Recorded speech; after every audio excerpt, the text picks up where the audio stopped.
Oke semuanya, Assalamualaikum warahmatullahi wabarakatuh. Perkenalkan nama saya Ahmad Lutfi Maulana dengan NIM 24108173100006. Nah, pada kesempatan kali ini saya ingin memberikan sebuah pendapat, memberikan sebuah review, memberikan sebuah perbandingan dalam membangun aplikasi Android yang dimana satu menggunakan tools dan juga yang satu lagi itu manual full 100%. Bagaimana hasilnya? Kita lihat.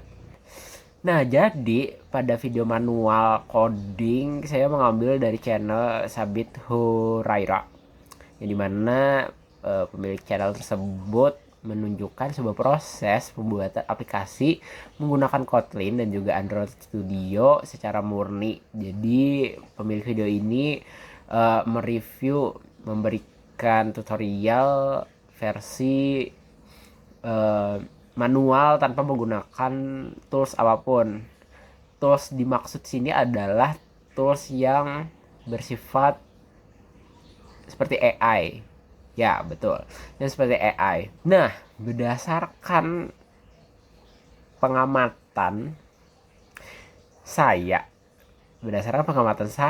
jadi di channel tersebut kita bisa melihat bahwa programmer itu bisa benar-benar mengandalkan kemampuan sendiri untuk menulis kode dari nol, dan juga mahasiswa nih. Tentunya ini sebuah proses yang sangat teknis banget. Masya Allah tabarakallah.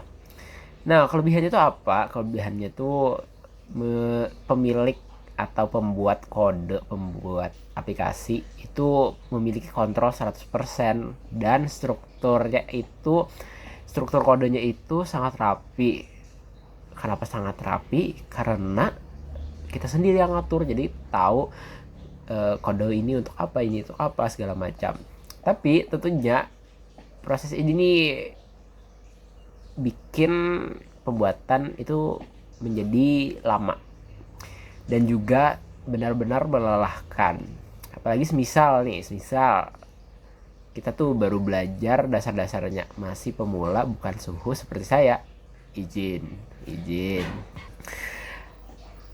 lanjut. Nah, terus kita lanjut ke video kedua atau channel kedua, yaitu dari Eternama Project. Nah, pada channel ini pendekatannya ini sangat kontras teman-teman dibandingkan channel sebelumnya, karena pada channel ini itu memberikan sebuah tutorial menggunakan tools bantuan tanpa coding. Jadi kalau tadi itu coding manual 100%, kalau ini bisa membuat aplikasi tanpa mengoding. Masya Allah tabarakallah. Nah, berdasarkan pengamatan saya, pemilik channel ini itu tuh tinggal geser-geser aja teman-teman, dan komponen visualnya atau drag and drop sampai jadi aplikasi fungsional.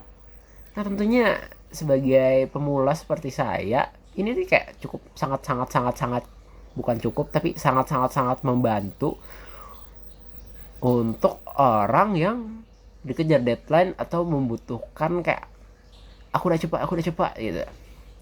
Jadi kelebihannya itu jelas. Di sini ada efisiensi waktu dan juga ide yang kita miliki itu langsung jadi nyata gitu. Jadi kayak saya memikirkan sesuatu, aha, keluar duar gitu.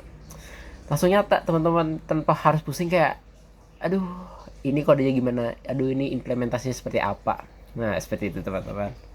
Kita akan masuk ke sesi kritik dan perbandingan. Nah, untuk yang manual, menurut saya nih kritiknya nih kayak kurang di efisiensi waktu aja sih untuk fitur-fitur yang sifatnya tuh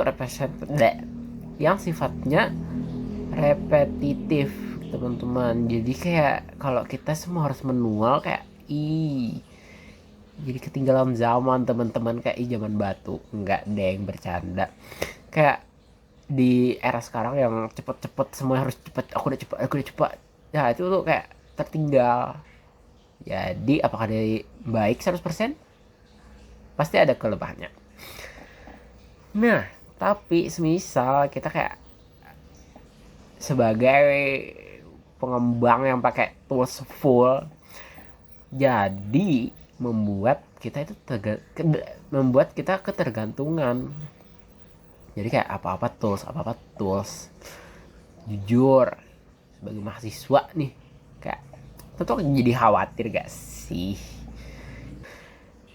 Jadi semisal kayak kita cuma bisa tools juga nih, nanti bisa bingung kalau semisal ada error yang gak bisa diperbaiki secara otomatis itu bagaimana. Kayak kalau minta AI belum tentu dong solusi yang diberikan AI ini 100% benar. Kadang AI juga bisa salah. AI bukan dewa, AI bukan nabi boy. Lanjut.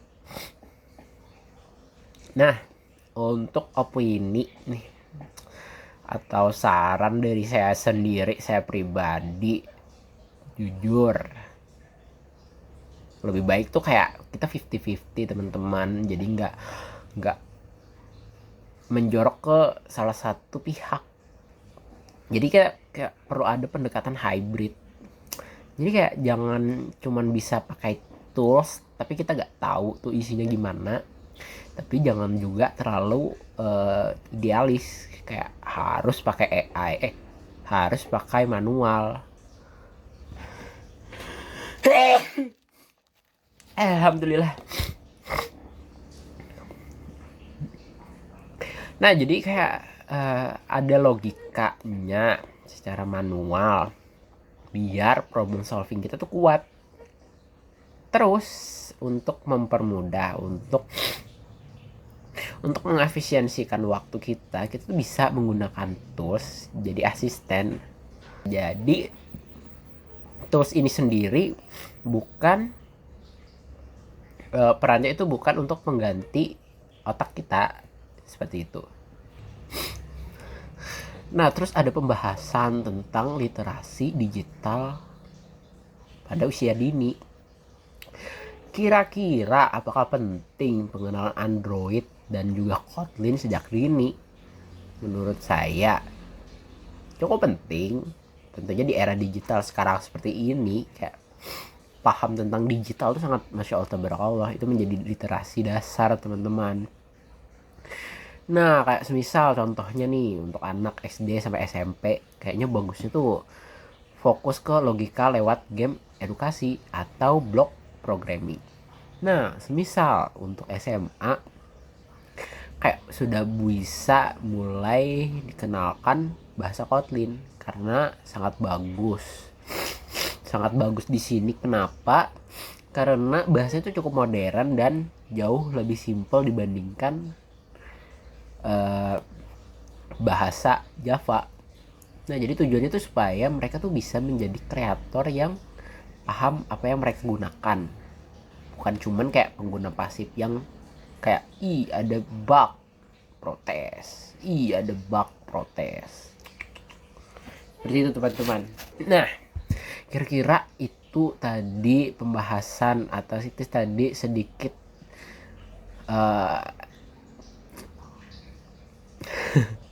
itu bukan pembahasan. Nah, jadi itu teman-teman kurang lebih kayak hasil dari pengamatan saya untuk tugas mobile pada kali ini. Jadi pokoknya intinya itu adalah manual itu untuk fondasi kita dan juga AI itu biar kita tuh menjadi lebih produktif. Nah, intinya seperti itu.